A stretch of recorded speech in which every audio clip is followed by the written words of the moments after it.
이번에 영남 지역의 대형 산불로 인명과 재산에 막대한 피해가 발생했습니다. 특히 진화에 나섰던 산불 예방 진화 대원들이 숨지기도 하면서 안타까움을 자아냈는데요. 이 진화 대원들의 고령화와 낮은 전문성 문제는 꼭 개선해야 한다는 지적이 나오고 있습니다. 현장을 취재한 조휴연 기자와 함께 더 자세히 내용을 살펴보겠습니다. 자, 이번 영남 지역의 산불은 최악의 피해를 냈습니다. 특히 그 진화대원 사고가 정말 안타깝죠. 네, 그렇습니다. 지난달 경남 산청에서 진화 작업을 하다 산불 예방 전문 진화대원 3명이 숨졌습니다. 모두 창녕군이 뽑은 산불 예방 전문 진화대였습니다. 이 봄, 가을 몇 달 일하던 대원들이고 나이도 모두 60대였습니다. 네. 비슷한 처지에서 산불과 맞서야 하는 강원도 내 대원들 사이에서는 남일 같지 않다는 말이 나오고 있습니다. 다들 나이가 많은 탓에 현장에 갔다가 넘어지기도 하고 불을 끄다가 위험한 상황이 워낙 많아서 걱정되고 불안하다 이런 반응이었습니다. 네. 사실 많은 분들께서 이 산불을 끄는 진화 대원들이 어떻게 운영이 되는지는 잘 모르실 것 같습니다. 그 인적 전체 구조를 설명을 자세히 해주시죠. 네, 산불이 나면 투입되는 진화대원은 크게 세 직군으로 나뉩니다. 먼저 공중진화대와 재난특수진화대가 있고요. 여기에 산불 예방 전문 진화대가 있습니다. 네. 이 셋이 뭐가 다른지 이름만 들어선 알기 어려운데요. 이 선발 요건을 보면 명확하게 보이실 겁니다. 먼저 공중진화대와 산불재난특수진화대입니다. 산림청 소속 공무원이다 이렇게 이해하시면 편한데요. 네. 먼저 좌측에 공중진화대입니다.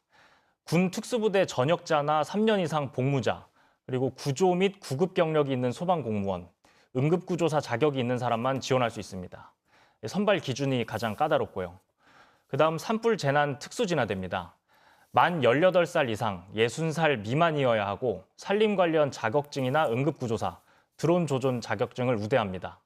이 두 직군이 전문 인력이라고 할 수 있는데 문제는 이들 규모가 강원도 전체 진화 인력의 10% 정도에 그치고 있다는 점입니다. 예. 그럼 이제 대부분의 인력은 다른 직군 하나에 다 몰려 있군요. 어떤 직군입니까? 네, 그 밖에는 산불 예방 전문 진화대가 있습니다. 지방자치단체와 산림청이 운용하는 인력인데요. 이 자리의 선발 기준은 다름 아닌 소득입니다. 중위소득 70% 이하여야 합니다. 연령 상한도 없고요. 이들은 봄, 가을 1년에 몇 달만 일을 합니다. 네. 사실상 노인 일자리라고 불리는 이유입니다. 진화 인력의 대부분이 여기에 해당되는데 강원도의 경우 1,200여 명의 진화 인력이 있는데요. 앞서 설명한 전문적인 진화 인력은 120여 명이고 후자는 1,100여 명 정도입니다.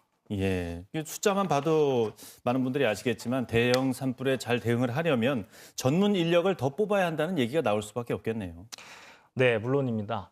전문가들은 갈수록 대형화되는 산불 대응을 위해선 체력과 지식 그리고 수행 능력이 중요하다고 지적을 하고 있습니다. 하지만 전문 인력 확대는 아직입니다. 공중진화대는 전국적으로 100여 명, 산불 재난 특수 진화대는 430여 명인데요. 2021년부터 이 숫자가 제자리 걸음입니다. 2022년 산림청은 2027년까지 특수진화대의 규모를 2,000명까지 늘리겠다고 발표했습니다. 하지만 이런 발표가 무색한 상황인 겁니다. 산림청은 정부 부처의 돈을 관리하는 기획재정부와의 이견 때문에 인원을 늘리지 못하고 있다, 이렇게 설명했습니다. 산림청에선 이번 산불 이후에 인력 충원 논의가 속도를 낼 것으로 기대하고 있다고 덧붙였는데요.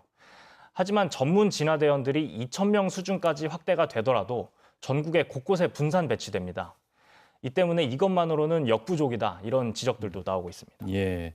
그래서 이제 산불 대응하는 어떤 지휘 체계를 일원화시키자는 제안도 같이 나오고 있죠. 이건 어떤 내용입니까? 네, 지금 산불이 나면 진화 작업은 산림청이 우선 주도적으로 하고 있습니다. 여기에 상황이 커지면 소방이 지원하는 형식입니다. 네. 하지만 이제는 소방과 유기적으로 협력하고 지휘 체계를 일원하는 시스템이 필요하다, 이런 지적이 나오고 있습니다. 초동 진화 성패 여부가 피해를 판가름하는 중요한 요소가 되기 때문인데요. 산림청 진화대는 아무래도 인력이 적은 편입니다. 반면 소방의 경우 인력 규모가 크고 전문성도 갖추고 있습니다. 네. 그래서 산림청이 산불 조심 기간만이라도 단일 지휘를 통해서 빠르게 많은 인력을 한꺼번에 투입해야 한다, 이런 주장이 나오고 있는 겁니다. 예, 이번 산불을 계기로 이런 문제점이 확연하게 드러났습니다. 이번 일을 계기로 신속하게 좀 개선해 나가야 되겠습니다. 네, 조휴연 기자였습니다. 내용 잘 들었습니다.